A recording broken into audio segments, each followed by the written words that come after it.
اعوذ باللہ من الشیطان الرجیم بسم اللہ الرحمن الرحیم الحمدللہ۔ آج ہمارا سبق نمبر 7 ہے جس کا عنوان ہے حروف مدہ۔ یاد رکھیے گا مد کی ابتداء دو قسمیں ہیں، ایک ہے مد اصلی اور دوسری ہے مد فرعی۔ مد اصلی سے مراد حروف مدہ ہیں اور مد فرعی سے مراد اگر 6 مد کی اقسام ہیں جن کی تفصیل آگے آئے گی۔ اور دوسری بات یہ یاد رکھیے گا کہ بہت سے لوگ یہ سمجھتے ہیں کہ قرآن مجید کو پڑھنا بہت زیادہ مشکل ہے، پہلے اس کے تجوید سیکھو، اس کے قواعد سیکھو، سور سیکھو، پھر پڑھو، تو بہت زیادہ لوگوں کو اس کو پڑھنا مشکل لگتا ہے۔ ابتداءً یہ بات یاد رکھیے گا کہ 4 قواعد ایسے ہیں کہ جو اگر آپ کو آتے ہوں تو آپ کے لیے قرآن مجید یا کوئی بھی عربی کا خطبہ ہو، عبارت ہو، عربی پڑھنا مشکل نہیں ہے۔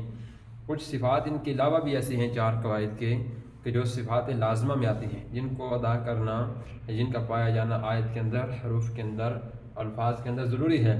لیکن بنیادی طور پر قرآن مجید کا نازلہ ٹھیک کرنے کے لیے 4 قواعد ہیں، جو ہر آیت میں صرف وہ 4 ہی قواعد ہیں، ان کے علاوہ کوئی قاعدہ نہیں ہے۔ اگر آپ ان کو یاد کر لیتے ہیں اور اچھے طریقے سے آپ کو وہ سمجھ آ جاتے ہیں تو اس کے بعد قرآن مجید یا کوئی بھی عربی عبارت پڑھنا آپ کے لیے مشکل نہیں ہے۔ اس میں سے پہلی چیز جو ہم نے حرکات کے سبق پڑھا تھا، زبر زیر پیش، تو اس کو یہ یاد رکھنا ہے آپ نے کہ حرکات کو لمبا نہیں کرتے۔ اس میں دوسرا، اور یہ بہت زیادہ امپارٹنٹ ہے، اس کو کچھ لوگ بہت زیادہ غلطی کرتے ہیں، یہ آپ نے بڑے اچھے طریقے سے اس کو یاد کر رکھنا ہے۔ تو دوسرا یہ ہے، اب 2 اس کے بعد آئیں گے۔ تو یہ 4 قواعد اگر آپ کو اچھے طریقے سے آتے ہیں، آپ کو ان کی آیت کے اندر پہچان ہو جاتی ہے، یہاں پہ مشکل نہیں، لیکن آیت کے اندر اگر ان کی پہچان ہو جاتی ہے تو آپ کے لیے قرآن مجید پڑھنا کوئی مشکل نہیں ہے۔ تو چلو دیکھتے ہیں حروف مدہ۔ سب سے پہلے تو یہ چیز ہے کہ حروف مدہ کہتے کسے ہیں؟ الف سے پہلے زبر، الف ہو اس سے پہلے زبر ہو تو الف مدہ۔ واو ساکن سے پہلے پیش ہو، یہ واو ساکن ہے، اس سے پہلے پیش۔ اب واو ساکن کیا ہوتا ہے؟ یا میم ساکن یا نون ساکن یا یا ساکن، کوئی بھی حرف ساکن ہے تو وہ ساکن ہوتا کیا ہے؟ تو جس حرف پر جزم ہو، اس کو جزم کہتے ہیں، یہ جو دال کی طرح بنی ہوئی ہے اسے جزم کہتے ہیں۔ جس حرف پر جزم ہو اسے ساکن کہتے ہیں۔ جیسے اب لام کے اوپر جزم ہے تو لام کو ساکن کہیں گے، لام ساکن۔ میم کے اوپر جزم ہے تو میم ساکن، یا کے اوپر جزم ہے تو یا ساکن، واو کے اوپر جزم ہے تو واو ساکن۔ کسی بھی حرف کے اوپر جزم آ جائے، یہ جزم ہے، جس حرف کے اوپر آ جائے اسے ساکن کہتے ہیں۔ جیسے جس حرف کے اوپر تنوین آ جائے اسے منون کہتے ہیں، جس پہ حرکت آ جائے اسے متحرک کہتے ہیں، ایسے، ٹھیک ہے۔ تو واو ساکن ہونا شرط ہے۔ واو ساکن سے پہلے پیش ہو تو واو مدہ، یا ساکن سے پہلے زیر ہو تو یا مدہ ہوتی ہے۔ یہ یا ساکن ہے، اس سے پہلے زیر ہو تو یا مدہ۔ تو الف سے پہلے زبر، واو ساکن سے پہلے پیش اور یا ساکن سے پہلے زیر ہو تو ان کو حروف مدہ کہتے ہیں۔ حروف مدہ کتنے ہیں؟ 3، الف، واو اور یا۔ اب اس مثال کے اندر تینوں موجود ہیں، نون، واو، پیش، نو۔ یہ واو ساکن ہے، اس سے پہلے پیش ہے تو یہ واو مدہ ہے۔ یہاں پر ہا ہے، ہا یا زیر، ہی۔ اب یہاں پہ نیچے زیر آتی ہے اور یہ یا ساکن ہے، ٹھیک ہے۔ یا ساکن سے پہلے زیر تو یہ یا مدہ، الف سے پہلے زبر تو یہ الف مدہ ہے۔ تو اس کے اندر مثال کے اندر تینوں موجود ہیں، الف، واو اور یا۔ اس کو کاٹ کے اگر لکھا جائے تو یوں ہے، واو ساکن سے پہلے پیش، یا ساکن سے پہلے زیر اور الف سے پہلے زبر۔ الف ساکن نہیں ہوتا، الف ہوتا ہی وہی ہے جو زبر زیر پیش شاد ماد جزم ہر چیز سے خالی اسے الف کہتے ہیں، ٹھیک ہے۔ اب اس مثال میں بھی لام ساکن، حمزہ، لام زبر ال۔ اب الف پر زبر زیر پیش آ جائے تو الف کو الف نہیں کہتے بلکہ حمزہ پڑھا جاتا ہے، ٹھیک ہے۔ تو جس حرف پر جزم ہو اسے ساکن کہتے ہیں، یہ حروف مدہ ہوگی۔ اب یہ نوٹ ہے کہ حروف مدہ کو، اب حروف مدہ کو کریں کیا؟ بھائی تعریف بھی پتہ ہے، ان کی پہچان بھی ہو گئی، تو کریں کیا ان کو؟ جیسے حرکت کا ہے کہ حرکت کو لمبا نہیں کرتے، ویسے حروف مدہ کو 1 الف، ٹھیک ہے، یعنی 2 حرکات کے برابر لمبا کر کے پڑھتے ہیں۔ زبر سے پیش کو لمبا نہیں کرتے اور حروف مدہ کو 1 الف یعنی 2 حرکات کے برابر لمبا کر کے پڑھتے ہیں۔ اب 1 الف اور 2 حرکات ہوتا کتنا ہے؟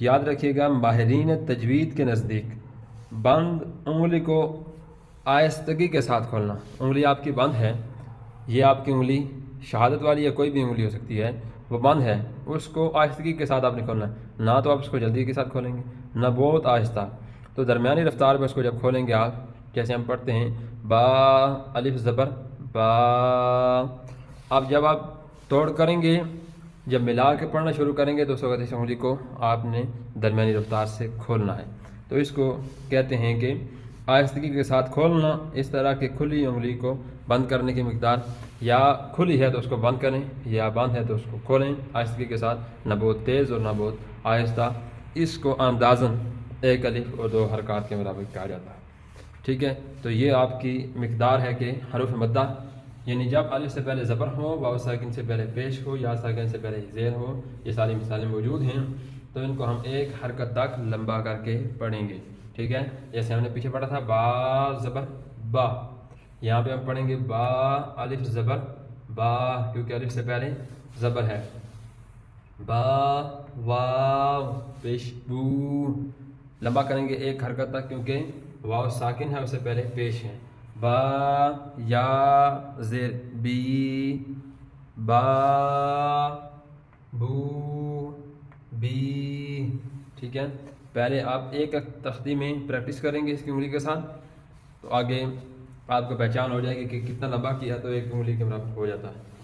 تا الف زبر تا تا واو پیش تو تا یا زیر تی تا تو تی سا الف زبر سا، اور سا کی آواز جو ہے وہ صحیح آنی چاہیے، سا واو پیش سو سا یا زیر سی سا سو سی، جیم الف زبر جا جیم واو پیش جو جیم یا زیر جی جا جو جی، الف سے پہلے زبر، واو ساکن سے پہلے پیش، یا ساکن سے پہلے زیر، حا الف زبر حا حا واو پیش حو حا یا زیر حی حا حو حی، دال الف زبر دا دال واو پیش دو دال یا زیر دی دا دو دی، ان کو لمبا کر کے پڑھیں گے۔ اب یہ بھی یاد رکھنا ہے کہ ان حروف کی جو اپنی حرکات ہیں، جو میں نے پہلے لیسن میں آپ سے عرض کیا بھی تھا، جو ہم نے حروف تہجی کی تختی پڑھی تھی، اس میں نے یہ عرض کیا بھی تھا کہ کس حرف کو کتنا لمبا کرنا ہے، ان کو اپنے اتنا ہی لمبا کر کے پڑھنا ہے، کیونکہ اگر پوری حرکات کرتے رہیں تو ویڈیو بہت لمبی ہو جاتی ہے۔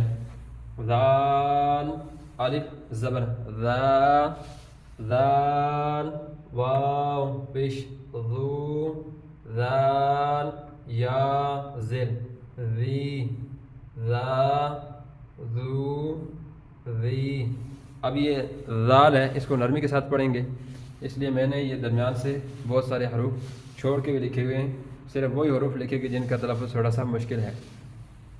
سین الف زبر سا سین واو پیش سو سین یا زر سی سا سو سی، یقیناً آپ کو اس کی سمجھ آ گئی ہوگی کہ توڑ کیسے کرنا ہے، لمبا کتنا کریں گے، اور پہچان ان کی کیا ہے، حروف مدہ کسے کہتے ہیں۔ تو آپ سے یہ سوال ہو سکتا ہے کہ حروف مدہ کتنے ہیں، کون کون سے ہیں، اور ان کو کتنا لمبا کیا جاتا ہے، وہ ساری ڈیٹیل یہاں پہ موجود ہے۔ اسی طرح ص ملا کے پڑھیں، ص یہ صاد ہے، اس کو پر پڑھیں گے، ص صو صی، یہ منہ بھر کے آپ کی آواز آئے گی تو یہ جو حروف مستعلیہ ہیں یہ ادا ہوں گے۔ اسی طرح ض، یہ دال ہم نے اوپر پڑھا ہے، یہ دال باریک ہے، یا ضاد، اس کو پر یعنی موٹا کر کے پڑھیں گے، یہ حروف مستعلیہ میں سے ہے۔ ض ضو طی طا طو طی، اب یہ تا باریک ہے اور یہ طا موٹا ہے، ٹھیک ہے. اسی طرح ع عی، ٹھیک ہے. یہ جو عین ہے، عین اور حمزہ کی آواز میں ڈفرینس ہونا ضروری ہے، ٹھیک ہے. جیسے یہ الحمد ہے، اس کو الحمد نہیں پڑھ سکتے، مانا غلط ہو جائے گا، ٹھیک ہے. عو عی. اسی طرح نیکسٹ غا غو غی قا قو قی. اب یہ صرف قاف جو حروف مستعلیہ میں سے وہ لکھا ہے، دوسرا باریک کاف نے لکھا. اسی طرح ما مو می وا وو وی یا یو یی. ایک تو ان کا آپ نے دیکھ لیا کہ توڑ کیسے کیا جاتا ہے. بعض لوگ توڑ ایسے بھی کرتے ہیں، با زبر الف با. تو توڑ دیکھیے دونوں طرح سے ٹھیک ہے، دونوں طرح پڑھیں گے تو لفظ وہی بنے گا. لیکن زیادہ تر قراء حضرات اور جو ماہرین تجوید ہیں تو وہ ایسے ہی کہتے ہیں کہ پہلے حرف کو پڑھا جائے، اس کے بعد اس کی حرکت کو پڑھا جائے، ٹھیک ہے.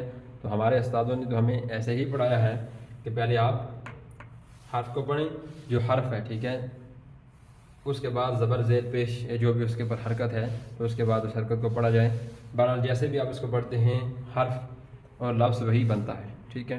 تو اس کو آپ نے توڑ کو دیکھ لینا ہے کہ توڑ کیسے کرتے ہیں، اور اس کی یہ تعریفات وغیرہ یہ آپ نے لکھ کے یاد کر لینی. حرف مدہ ہیں کون سے ہیں، کتنے ہیں، اور ساکن کیسے کہتے ہیں، حرف مدہ کو لمبا کتنا کرتے ہیں، یہ ساری تفصیل آپ نے یاد کرنی ہے. کیونکہ یہ 4 قواعد بہت زیادہ اہم ہیں، جن میں سے پہلا ہمارا ہو چکا ہے، دوسرا یہ ہے، اور 2 اس کے آگے آئیں گے. پھر ملا کے انشاءاللہ العزیز پھر آیات پہ پریکٹس کرواؤں گا، اور اس کے بعد جب آیات پہ پریکٹس ہوگی تو آپ کو سمجھ آ جائے گی کہ حرف مدہ کون سے ہیں، ان کو پہچان کا طریقہ کیا ہے. آیت میں اگر آ جائیں تو ان کو پہچاننا کیسے ہے.